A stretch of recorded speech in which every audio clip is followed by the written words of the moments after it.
Bonjour à toute la communauté de Living Food Life. Je suis Amy Webster de Simplement Cru et je tenais à prendre un petit moment pour revenir sur le premier événement qui a été lancé par cette association. Alors, tout d'abord, je tenais à féliciter l'association elle-même, Living Food Life, qui s'est créée donc avant le premier événement qui a eu lieu le 9 octobre dernier. Et cette association qui est tellement pleine d'enthousiasme et de passion pour essayer de répandre, de partager toutes les informations susceptibles d'intéresser les gens et qui concernent l'alimentation, la santé, l'agriculture locale, les circuits courts d'approvisionnement, enfin tout ce qui touche à notre qualité de vie aujourd'hui. Et je les félicite parce que je pense qu'il est très important de commencer à mobiliser les gens autour de ces thèmes. Je, moi-même, suis très investie dans ces thèmes depuis plus de 12 ans avec mon blog Simplement Cru. Donc, j'essaie de partager mes connaissances sur l'alimentation vivante, qui j'estime est l'alimentation la plus guérissante. Je donne des cours sur ce sujet, etc. Mais c'est vrai qu'on n'a pas encore, jusqu'à présent, eu un tel mouvement, une telle mobilisation de personnes de tout horizon, ici en Suisse romande, pour parler de ces thèmes. En effet, je pense que la situation est devenue presque grave. Il y a énormément de maladies qui se multiplient, il y a un mal-être ambiant, on est exposé à de plus en plus de stress et de substances toxiques, et donc c'est très important de faire quelque chose. Et je pense que la création de cette association va nous permettre de plus nous rassembler, de discuter de ces questions, et de vous permettre à vous, la communauté qui est intéressée, qui vous êtes inscrit, qui êtes peut-être venu même voir cette première conférence, de vous permettre à vous d'apprendre, de vous éduquer sur ces sujets très très sensibles et très importants pour votre santé, celle de vos proches, de votre famille et de toute la planète. Donc, en tout premier lieu, merci à cette association d'avoir lancé cette initiative très importante et puis surtout d'avoir regardé, de viser le long terme, de viser vraiment des activités qui vont se répéter et qui vont permettre à ce rassemblement de continuer et puis d'œuvrer dans le sens de vraiment mieux informer les gens et de faire en sorte qu'on puisse tous vivre mieux sur une planète qui se portera mieux à l'avenir. Laisser une planète qui soit en pleine forme pour nos enfants. Voilà, le premier événement, c'était cette conférence, la Living Food Conference du 19 octobre dernier, pardon, du 11 octobre dernier, que j'ai eu le plaisir, auquel j'ai eu le plaisir de participer, mais j'ai aussi le plaisir de traduire en simultané l'intervention de Brian Clément, directeur de l'Institut Hippocrate. Et je voulais aussi, dans cette petite vidéo, parler un petit peu de ma réaction par rapport aux interventions de Brian, et puis aussi répondre à quelques-unes des questions qui nous ont été soumises. Et puis de reconnaître qu'en effet, ce qui a été malheureux dans cette soirée, c'est qu'on n'a pas eu le temps. Il y a eu tellement, l'envie de partager tellement de choses. Malheureusement, on n'a pas eu le temps d'avoir le panel qui devait avoir lieu après la conférence et durant lequel nous aurions eu l'occasion, nous partenaires de l'association Living Food Life, nous aurions eu l'occasion de répondre directement à vos questions et d'avoir peut-être un débat autour de ce que signifie l'alimentation vivante, de ce que signifie la santé pour nous, surtout pour nous ici en Suisse romande. Et qu'est-ce que vous pouvez trouver comme solution ici.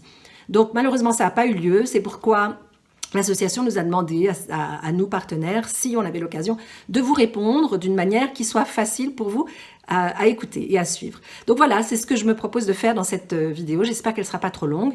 Donc la première chose, c'était ça, c'était de féliciter l'association. La deuxième chose dont je voulais parler, c'était simplement me présenter assez rapidement, parce que ce n'est pas le sujet de la vidéo, mais pour ceux qui ne me connaissent pas, donc je m'appelle Amy Webster, je suis américaine d'origine, mais j'habite en Suisse depuis plus de 30 ans. Et j'ai créé, il y a 12 ans de cela, un blog et un site internet qui s'appelle Simplement Cru. Donc moi, ma passion, ça a été de partager ma propre découverte de l'alimentation vivante et de donner des cours de cuisine, d'expliquer vraiment les bases de la santé et pourquoi l'alimentation vivante est recommandée dans la plupart des cas, mais peut-être pas dans tous les cas. Je ne me limite pas qu'à l'alimentation crue, moi-même, ni dans mes enseignements, et je n'ai pas une vision trop stricte et trop sévère de l'alimentation vivante, mais je respecte ceux qui l'ont. Et personnellement, donc, si vous vous intéressez, je vous invite à venir visiter mon blog, énormément d'articles, plus de 400 dans les 12 dernières années. Et puis de vous inscrire à ma newsletter, vous trouverez la possibilité de faire ça directement sur mon site. Donc voilà, ça suffit pour moi. Je connais Brian Clément depuis plusieurs années. C'était pas la première fois que je traduisais en simultané son intervention. Il a l'habitude de venir régulièrement à Genève et de s'adresser en général à l'université de Genève à ceux qui sont intéressés par ce sujet. C'est un homme qui est très très calé dans son domaine. Il faut reconnaître qu'il a une sacrée expérience non seulement en tant que médecin, mais en tant que directeur de l'Institut Hippocrate, où depuis 40 ans, en tout cas 40 ans, l'Institut soigne des personnes de maladies graves, maladies dégénératives, maladies dites de civilisation, qui sont pour la plupart dues à une mauvaise hygiène de vie. C'est pour ça qu'il s'est vraiment spécialisé dans ce domaine et il aime bien voyager de par le monde pour expliquer un petit peu les principes qui sont suivis au sein de l'Institut. Donc voilà, c'était le thème principal de sa conférence. Donc voilà, je vais en venir à la troisième partie de cette vidéo, qui est de juste réagir un petit peu à la conférence de Brian, pour dire à ses... donc il a donné une conférence, et son épouse aussi, son épouse a donné une conférence sur la déforestation et les énormes problèmes, le défi que pose la déforestation, à la fois pour la flore et pour la faune, et pour toute la planète. Un sujet vraiment très très sérieux et très très intéressant. Mais pour revenir à... Elle n'a pas pu parler très longtemps et elle n'est pas parvenue au bout de sa conférence. Par contre, Brian a fait une conférence qui s'intitule « Les aliments qui tuent et les aliments qui guérissent ». Alors, très brièvement, il a parlé des produits, de tout ce qui provient de l'animal, à savoir la viande, la volaille, les œufs, évidemment tous les produits laitiers, le fromage, le beurre, etc. Mais aussi le poisson, dont il a écrit d'ailleurs un livre sur le poisson qui tue. Et donc, il a vraiment décrit de quelle manière et quelles sont les études qui soutiennent le fait que ces aliments-là tuent, ou en tout cas ne contribuent pas à la santé. Je dirais plutôt ne contribuent pas à la santé. Il a parlé aussi du sel, de l'alcool, de tous les produits raffinés, des gras trans. On sait tout ça. Il est allé plus loin que l'alimentation en parlant des habits qu'on porte, des produits cosmétiques, des produits de nettoyage et tout ce qu'on utilise, mais évidemment l'invasion des produits chimiques, plastiques, insecticides et pesticides dans nos vies, ainsi que les champs électromagnétiques, la 5G, la fameuse 5G, dont il estime que c'est une véritable catastrophe pour la santé humaine, mais aussi l'eau qui est polluée, la terre qui est polluée. Enfin, il a vraiment dressé un schéma assez catastrophique, je dois dire. Il a même parlé des interventions dentaires que font nos dentistes de manière assez régulière et de toutes les répercussions extrêmement néfastes sur notre santé, de tous ces gestes et ces habitudes et cette hygiène de vie. Donc le portrait qu'il a dressé est très sévère. Et personnellement, je n'irai pas jusqu'à dire ces choses-là. Et rappelez-vous que le docteur Brian Clément est lui-même à la tête d'un institut qui soigne de maladies graves. Donc pour des personnes qui sont en relativement bonne santé, qui ne sont pas malades, mais qui aimeraient retrouver une santé optimale, en raison de plusieurs bobos de la vie quotidienne, les problèmes de digestion, les problèmes d'énergie, les problèmes d'affectation de la peau, etc. Enfin, il y a énormément de petits bobos dont énormément de personnes souffrent régulièrement. Je devrais mentionner avant tout aussi le stress, le manque d'exercice, enfin la sédentarité et tout ce que ça va créer au niveau de notre santé et de notre expérience de vie. Je n'irai pas jusqu'à dire que tout cela tue.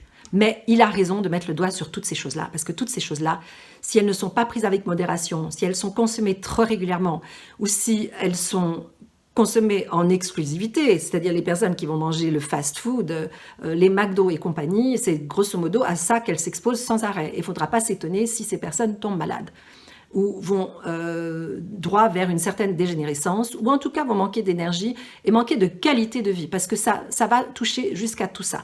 Alors, quand il s'agissait des aliments qui guérissent, eh bien, il a parlé bien sûr des légumes, en principal les légumes de culture biologique et locale, en particulier les crucifères, mais aussi les noix, les avocats, toutes les verdures, en particulier celles de la betterave, le gingembre, le curcuma et le poivre de Cayenne, tous les antioxydants, en particulier les baies. Il nous a même parlé des graines de baies et de consommer ces graines. Par contre, il n'a pas précisé comment. Même moi, je m'y intéresse. C'était quelque chose de nouveau pour moi. Il a parlé des pousses, bien entendu, les pousses qui sont si riches en micronutriments, en particulier celles de brocoli, mais aussi les algues, les jus, les aliments lactofermentés, qui est un de mes sujets de prédilection, puisque j'enseigne la lactofermentation, mais aussi la qualité de l'eau qu'on consomme, les enzymes, les probiotiques, les suppléments alimentaires, ou plutôt les compléments alimentaires, et de s'assurer qu'ils soient de bonne qualité. Bref, il parle aussi de méditation, de prière, et puis du sauna infrarouge. Enfin, toutes ces choses-là qui vont contribuer, donc pas seulement les aliments, mais tout ce qui contribue à ramener la guérison et à soutenir le corps dans sa vitalité profonde. Voilà, donc c'est un bref résumé de ce que Brian a expliqué. C'était long, c'était compliqué, c'était lourd parce que en dressant un portrait aussi noir finalement de tout ce qui tue, et c'est grosso modo tout ce qui nous entoure et tout ce à quoi on est soumis pour la plupart. Même si on mange beaucoup de cru comme moi, on ne peut pas être épargné par toutes ces agressions extérieures qui font partie de notre civilisation moderne. Donc je trouve que c'est un tout petit peu trop sévère comme approche, et j'espère que pour ces personnes qui sont venues suivre la conférence, qui ne soient pas sorties catastrophées par cette image et qui comprennent que l'idée ici c'est vraiment quitte à choquer les mentalités, de faire en sorte qu'on réagisse et qu'on devienne beaucoup plus conscient de la qualité de ce qu'on ingère, alors que ce soit au niveau alimentaire ou à tous les niveaux, n'est-ce pas? Donc je pense qu'à ce titre-là, il a tout à fait raison d'aborder tous ces éléments et de parler des produits animaux comme étant des produits effectivement très acidifiants et qui peuvent tuer, mais pas que. Parce que je pense qu'il faut faire la part des choses entre les bons produits animaux et les mauvais, les bons gras et les mauvais. Il a fait bien entendu aussi, il a bien expliqué combien le sucre est le plus gros poison, et effectivement tous les sucres sont délétère pour la santé, c'est évident, il a tout à fait raison là-dessus. Il n'a pas du tout parlé de fruits, ce qui a pu étonner énormément de personnes, bien entendu, parce que les fruits se transforment en glucose. Peu importe la source du glucose, le problème aujourd'hui, c'est qu'on a beaucoup trop de glucose dans notre corps. Donc, c'est important de se pencher toute cette question. Mais bon, c'était un portrait très très vaste, très étendu, et je pense que l'invitation est là pour l'association et aussi pour nous partenaires, de peut-être adresser certains de ces sujets plus en profondeur et de vous apporter plus d'outils pour savoir comment éliminer tel ou tel aliment de votre quotidien, par quoi le remplacer ou comment le préparer afin qu'il devienne plutôt guérissant et qu'il puisse soutenir votre vitalité. Ça, je pense que c'est le défi qui se présente à nous aujourd'hui, et j'espère que 2020 va nous permettre vraiment de répondre à ce défi. Sinon, je vais essayer de répondre assez rapidement à quelques questions qui ont été posées, et je vais essayer de faire du tac au tac parce que ça fait déjà 11 minutes que je parle et que je risque de vous ennuyer très rapidement.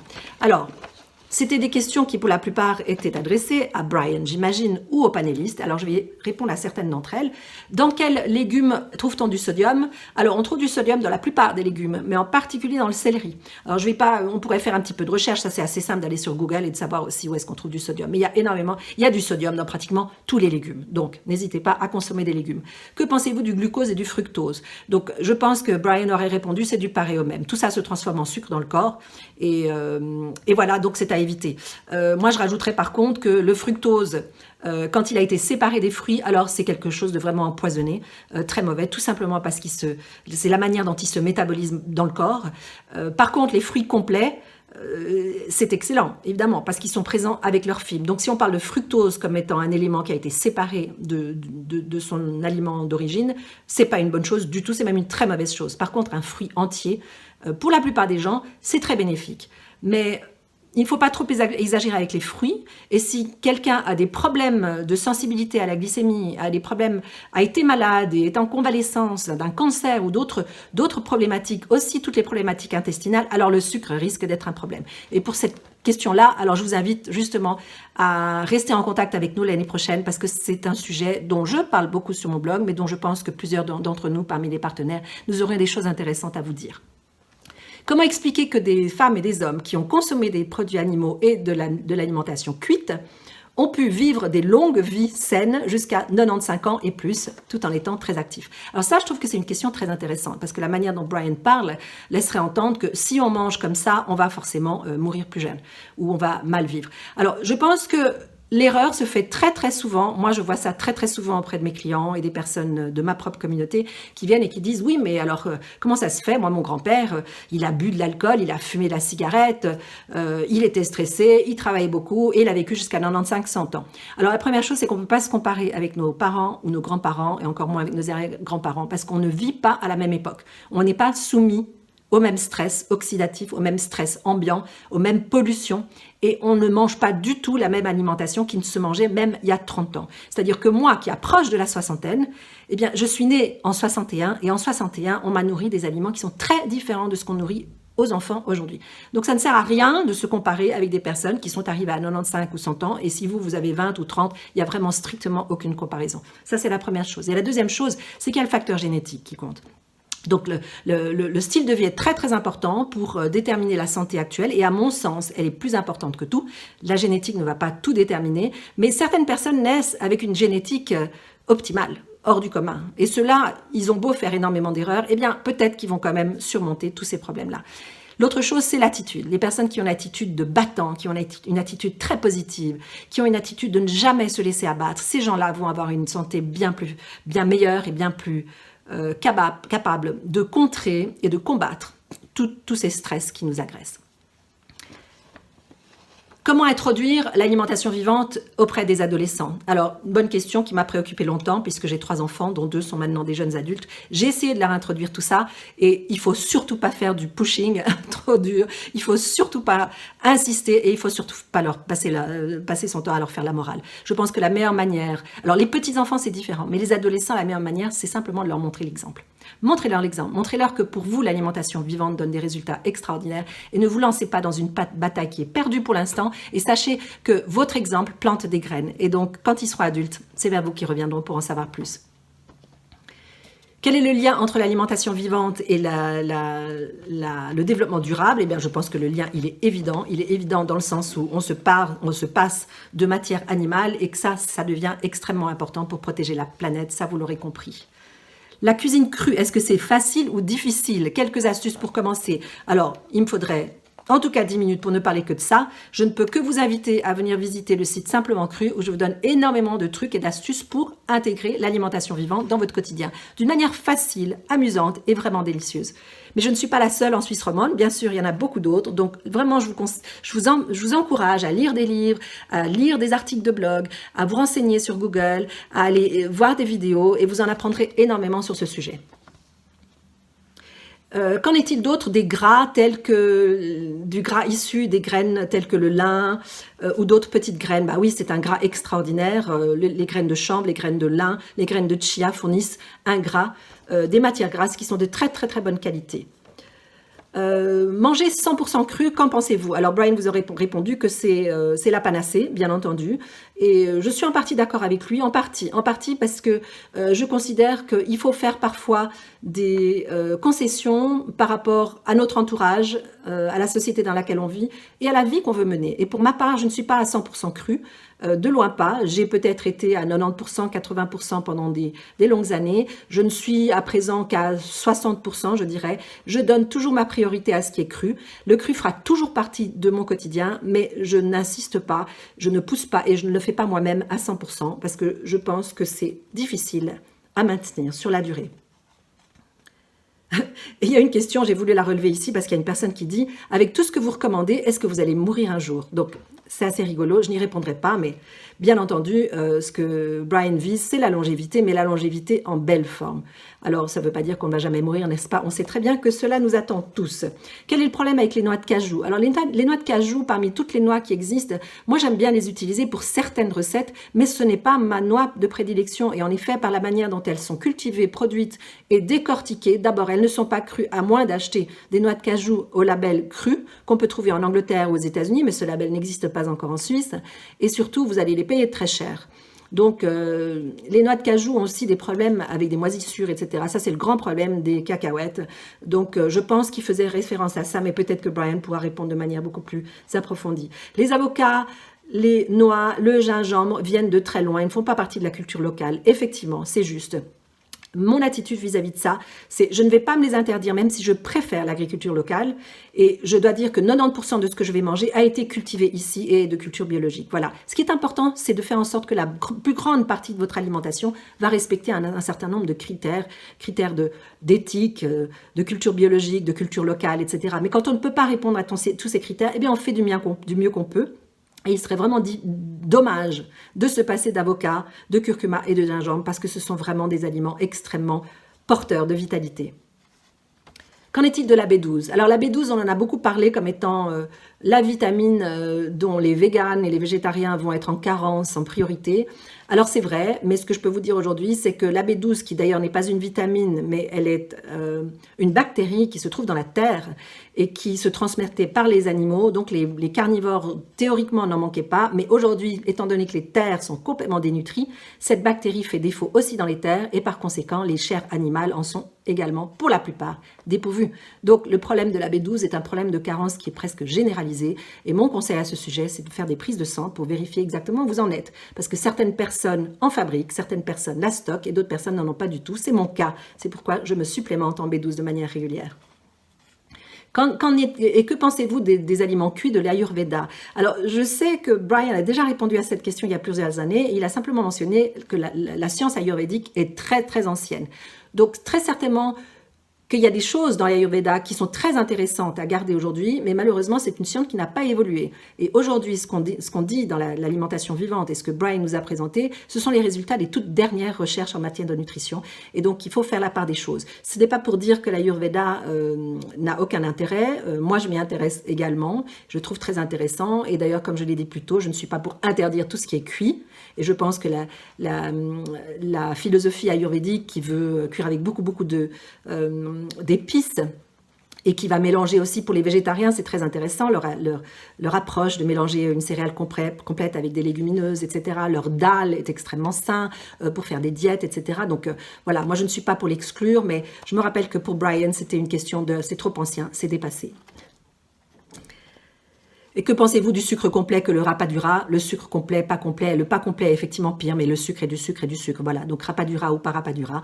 Personnellement, moi, j'utilise du sucre de coco dans certaines préparations que je mange rarement.